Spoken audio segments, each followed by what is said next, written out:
नमस्कार, मैं doctor Anup Kumar Sharma SPNKS government PG college Dausa से BSc second year physical chemistry के इलेक्ट्रोकेमिस्ट्री सेकेंड नामक अध्याय के इस 6वें व्याख्यान में आपका स्वागत करता हूँ।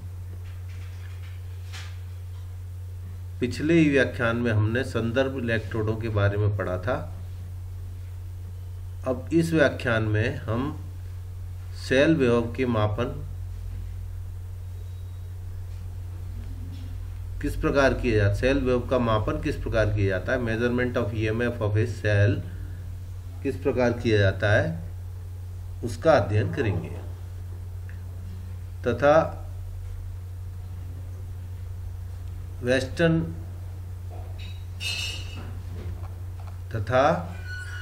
वेस्टर्न इलेक्ट्रोड जो स्टैंडर्ड इलेक्ट्रोड है उसकी संरचना के बारे में पढ़ेंगे। तो सेल विभव के मापन की बात करते हैं। सर्वप्रथम किसी परिपथ में विभवांतर नापने के लिए वोल्ट मीटर का प्रयोग करते हैं।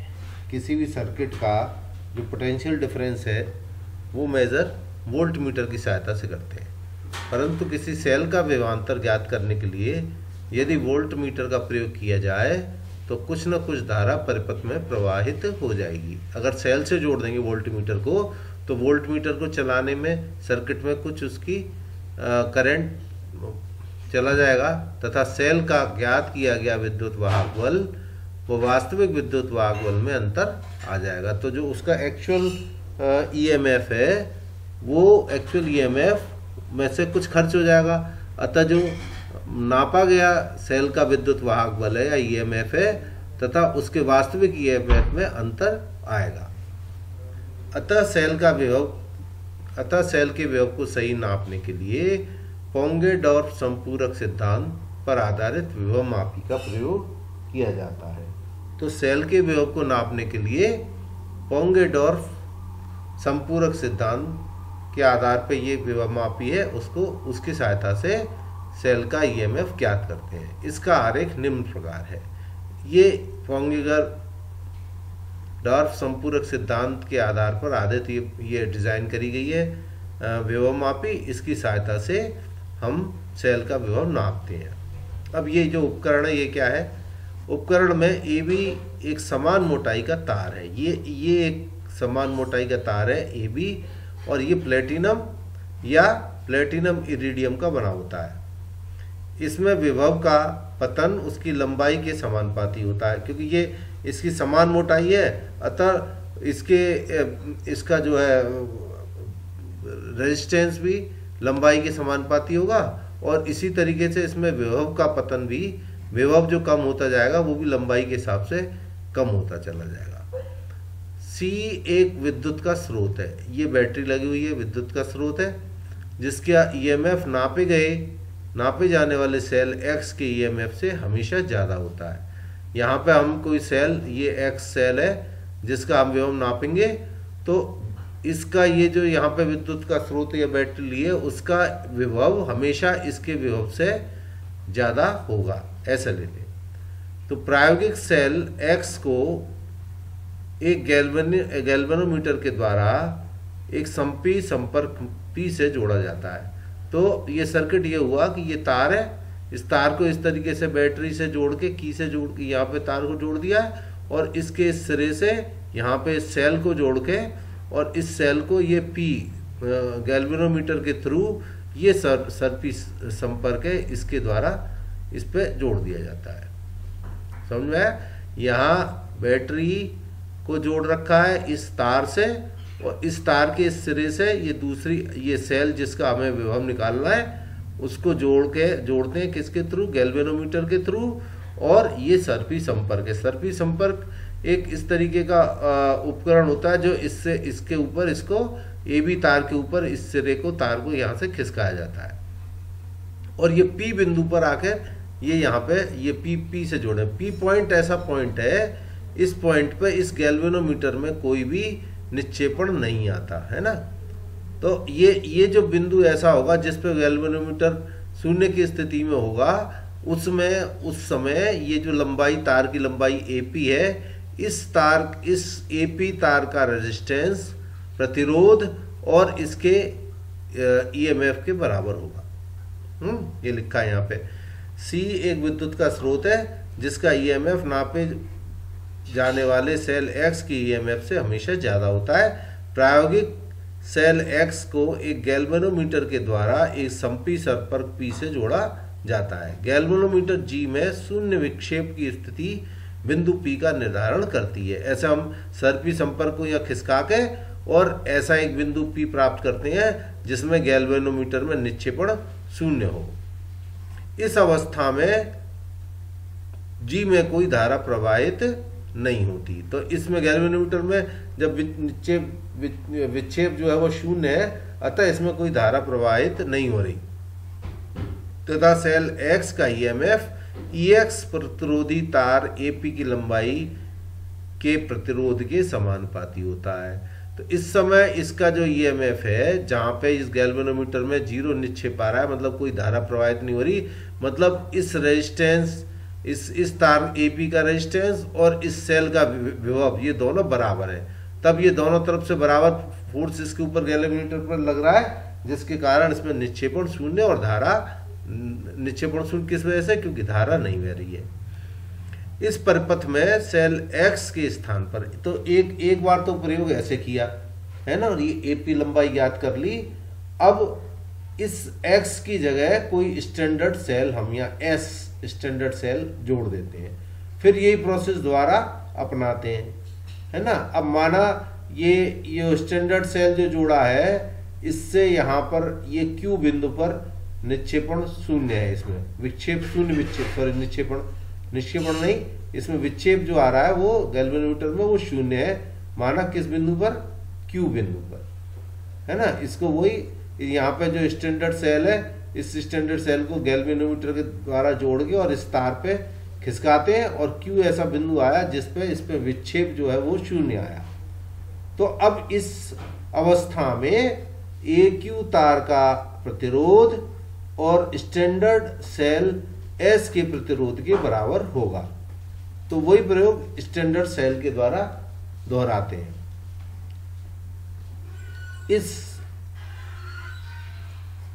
परिपथ में सेल X के स्थान पर मानक EMF का सेल S जोड़ा जाता है ना। यहाँ पे मानक EMF वाला सेल S जोड़ देते हैं, जिसका EMF ES तार की लंबाई AQ के प्रतिरोध के समानुपाती होता है।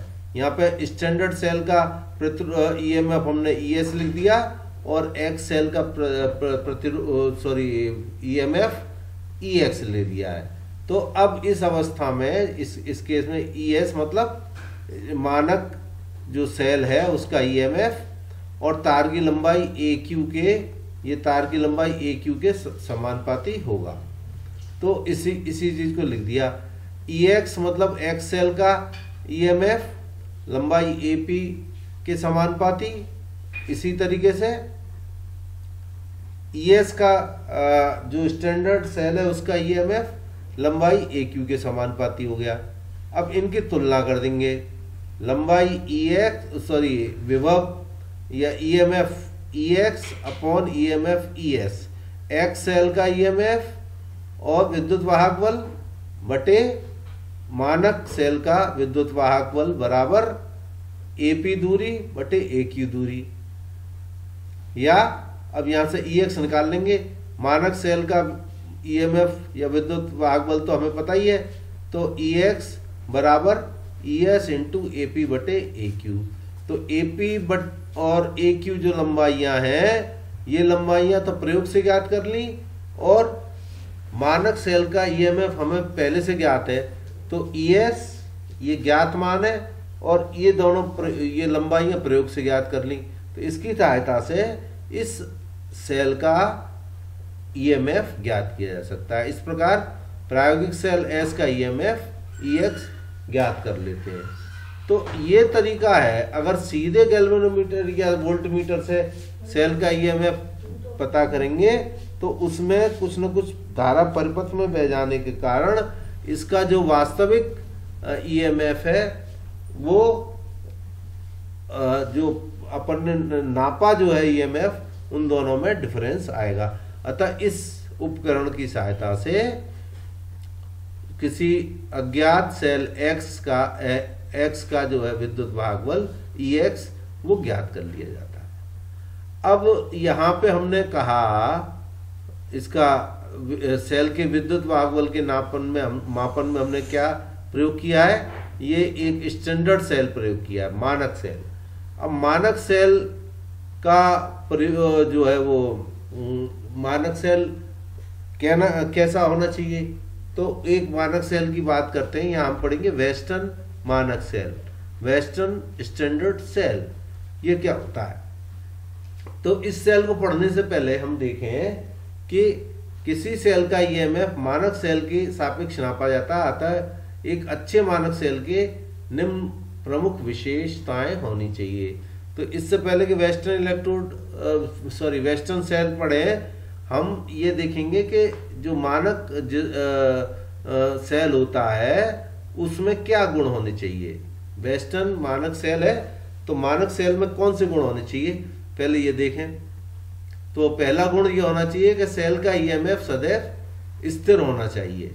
ईएमएफ में परिवर्तन नहीं आना चाहिए कि समय के साथ उसमें ईएमएफ में परिवर्तन आने लगे, वो नहीं होना चाहिए। तो सेल का ईएमएफ सदैव स्थिर होना चाहिए, ताप या समय परिवर्तन से नहीं बदलना चाहिए। समय के साथ या टेम्परेचर के बदलने से ईएमएफ में परिवर्तन नहीं होना चाहिए। नंबर 2, सेल का ईएमएफ पुनरुत्पादनीय होना चाहिए, रिप्रोड्यूसेबल होना चाहिए। मतलब अपन ने उसमें से उसको अगर वोल्टमीटर से जोड़े तो उसका ईएमएफ कम हो और फिर उतना ईएमएफ उसमें दोबारा उतना ईएमएफ बनता रहे। तो सेल का ईएमएफ जो है वो पुनरुत्पादनीय होना चाहिए। और नंबर 3, सेल का ताप गुणांक कम होना चाहिए। सेल का ताप गुणांक कम होना चाहिए। ताप गुणांक से क्या मतलब है कि जब अपन उसको इस्तेमाल करें तो उसके टेम्परेचर में ज़्यादा वृद्धि नहीं होनी चाहिए। तो ये जो है किसी मानक सेल की प्रमुख विशेषताएं हैं। तो अब इन विशेषताओं के हिसाब से हम मानक वेस्टर्न सेल लेते हैं कि मानक वेस्टर्न सेल क्या होता है। तो वेस्टर्न मानक सेल जो है अथवा कैडमियम सेल, इसको कैडमियम सेल भी बोलते हैं, में उपरोक्त गुण पाए जाते हैं। ये जो ऊपर जो स्टैंडर्ड सेल के जो गुण है वो इस सेल में पाए जाते हैं। अतः इसे मानक सेल के रूप में प्रयोग किया जाता है। तो अब ये होता क्या है वो ये देखें। इसमें एक इस तरीके से एच शेप की एक नली होती है। यह सेल कांच का एच आकृति के पात्र का बना हुआ होता है, जिसकी नलियां निचले सिरे से बंद रहती हैं एवं इनके पैने में प्लेटिनम का तार जुड़ा होता है, जिससे अंदर के विलयन से विद्युत का संबंध बनाया जा सकता है। ये एच शेप का एक कांच की नली है और इसके निचले सिरे पर यहाँ पे फ्यूज है। ये एक तार है ना, एक प्लेटिनम का तार इसके साथ जुड़ा होता है। और इस सेल का जो कांटेक्ट है वो ये इलेक्ट्रोड की तरह ट्यूब्स काम करेंगी, तो इसके द्वारा, इन तारों के द्वारा ही संपर्क किया जाएगा।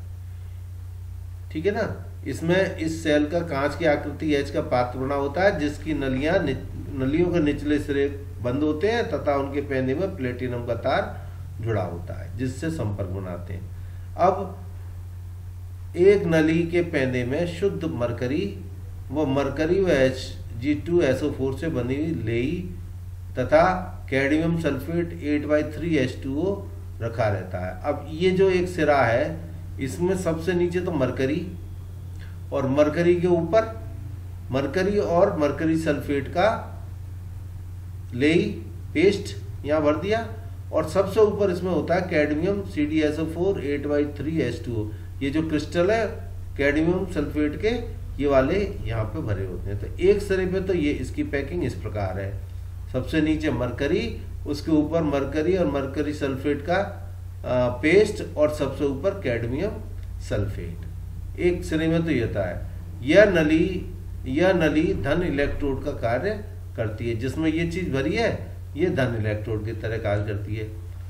दूसरी नली में क्रमशः कैडमियम अमलगम, दूसरी नली में सबसे नीचे क्या भरा होता है, कैडमियम अमलगम, कैडमियम अमलगम, और इसमें मरकरी कितनी 12 से 15% है ना, 12 से 15% मरकरी कैडमियम के साथ मिला दी तो ये हो गया कैडमियम अमलगम, ये सबसे नीचे भरा होता है इसमें। फिर इसके ऊपर वही सोडियम कैडमियम सल्फेट के क्रिस्टल CdSO4 8H2O के 8/3H2O के क्रिस्टल इसमें रख दिए जाते हैं, जैसे इसमें इधर इस किनारे पर रखे थे वैसे इस तरह रख दिए। यह नली ऋण इलेक्ट्रोड का कार्य करती है। तो ये वाली नली तो धन इलेक्ट्रोड का कार्य करेगी और ये वाली नली ऋण इलेक्ट्रोड का कार्य करेगी। दोनों नलियों के शेष भाग में कैडमियम सल्फेट का संतृप्त जली विलयन भर देते हैं और इसके ऊपर कैडमियम सल्फेट का जली विलयन भरा होता है। ठीक है, तो इसकी शेप इसकी संरचना क्या रही, इसकी संरचना ये रही कि इसमें ये इसका वर्णन कर देंगे अपन कि H आकृति की कांच की नली होती है, जो नलियां नीचे से बंद होती हैं और उनके साथ प्लेटिनम का तार जुड़ा होता है। अब इसके एक सिरे में सबसे नीचे मरकरी और उसके ऊपर मरकरी और मरकरी सल्फेट की लेई और सबसे ऊपर कैडमियम सल्फेट 8/3H2O के क्रिस्टल रखे रहते हैं। ये एक नली हो गई पैकिंग, ये धन इलेक्ट्रोड की तरह कार्य करती है। तथा दूसरी तरफ कैडमियम अमलगम, सबसे नीचे कैडमियम अमलगम भरा रहता है, उसके ऊपर कैडमियम सल्फेट के क्रिस्टल रहते हैं और इन नलियों के ऊपर कैडमियम सल्फेट का संतृप्त विलयन रहता है। तो ये हो गया, ये बनावट हो गई वेस्टर्न स्टैंडर्ड इलेक्ट्रोड की। अब इसकी वो देखें, इस सेल का समीकरण, इस सेल को लिखेंगे कैसे, कैडमियम एक ये हमेशा लेफ्ट साइड में अपन ऋण इलेक्ट्रोड लिखते हैं, तो इसको इधर लिख देंगे तो क्या इसमें इधर है क्या, कैडमियम अमलगम, किसमें है कैडमियम और इसको कैडमियम सल्फेट के वो क्रिस्टल रखे हुए, ठीक है। और फिर इधर धन इलेक्ट्रोड क्या है, मरकरी और मरकरी सल्फेट। तो ये इस तरीके से इस वेस्टर्न सेल का ये वाला सेल समीकरण है। अब इस पे अभिक्रिया देखें, एनोड पे क्या अभिक्रिया हो रही है, ये एनोड है और ये कैथोड है। तो एनोड पे क्या अभिक्रिया हो रही है, कैडमियम 2+ और 2 इलेक्ट्रॉन छोड़ रहा है और ये 2 इलेक्ट्रॉन दूसरे सिरे में जाएंगे इधर, तो इधर क्या है ये Hg2SO4, ये 2 इलेक्ट्रॉन लेकर Hg में कन्वर्ट हो गया और सल्फेट आयन बन गए। ये इसमें अभिक्रिया होती है। इसको मिला इन दोनों इलेक्ट्रोडों की अभिक्रिया मिला देंगे तब क्या आ जाएगा, cadmium solid plus Hg2SO4 solid, और ये दोनों रिएक्शन करके cadmium ion, mercury ion, cadmium ion, sulphate ion और मरकरी आयन नहीं, मरकरी, कैडमियम आयन और सल्फेट आयन, ये हो गई संपूर्ण अभिक्रिया। इस सेल की नेट अभिक्रिया ये हो गई। अब इस सेल का 293 केपर विद्युत वाहक बल 1.0185 वोल्ट तथा 298 केपर 1.01807 आता है तथा इस सेल का जो ताप गुणांक है वो -0.005, बहुत कम इसका ताप गुणांक है, जो कि हमें मानक सेलों के लिए चाहिए भी होते हैं कि ताप गुणांक उसका कम होना चाहिए। तो ये है वेस्टर्न मानक इलेक्ट्रोड। परीक्षा में संक्षिप्त टिप्पणी इसके ऊपर पूछी जाती है वेस्टर्न इलेक्ट्रोड के ऊपर, और इसमें हमें जो खास बात याद रखने की है वो इसकी बनावट और ये लिख देंगे और इसका सेल समीकरण का है। हर एक सेल के लिए आपको ये सेल का इसकी खूब प्रैक्टिस करनी है सेल समीकरण लिखने की। तो सेल समीकरण कैसे हुआ ये, फिर इसके एनोड पर क्या रिएक्शन है, कैथोड पे क्या रिएक्शन है, उन दोनों को मिला के इसकी सेल अभिक्रिया, ये हमें अच्छे से आना चाहिए। अच्छा, आगे न्यूमेरिकल जो आप करेंगे उसमें जितने भी न्यूमेरिकल है वो सब उन प्रयोगों पर आधारित होंगे जिनमें वेस्टर्न मानक इलेक्ट्रोड को मानक सेल लेके इसको, इलेक्ट्रोड नहीं, वेस्टर्न सेल को लेकर जो है वो प्रयोग किए गए होंगे। तो इसको बहुतायत में यूज आता है। और ये दोनों वैल्यू हमें याद रहनी चाहिए, क्योंकि ये बार बार आएंगे कि एक इसमें वेस्टर्न सेल से जोड़ा है जिसमें कि संतृप्त सेल है या संतृप्त विलयन है, या इसमें संतृप्त विलयन भरा हुआ है, तथा ये किस टेम्परेचर पे है, 293 या 298। 293 पे इसकी विद्युत वाहक बल का मान अलग है और इसमें 298 पे विद्युत वाहक बल का मान अलग है। तो आज हमने बात करी कि सेल का विभव कैसे नापा जाता है, तथा मानक जो सेल है उस मानक सेल की क्या विशेषताएं होनी चाहिए, और वेस्टर्न मानक सेल की संरचना कैसी है और उसमें किस प्रकार की अभिक्रियाएं होती हैं, तथा अलग अलग ताप पर उसके विद्युत वाहक बल कितने हैं। तो ये बहुत अच्छे से हमें याद रखना है। Thank you.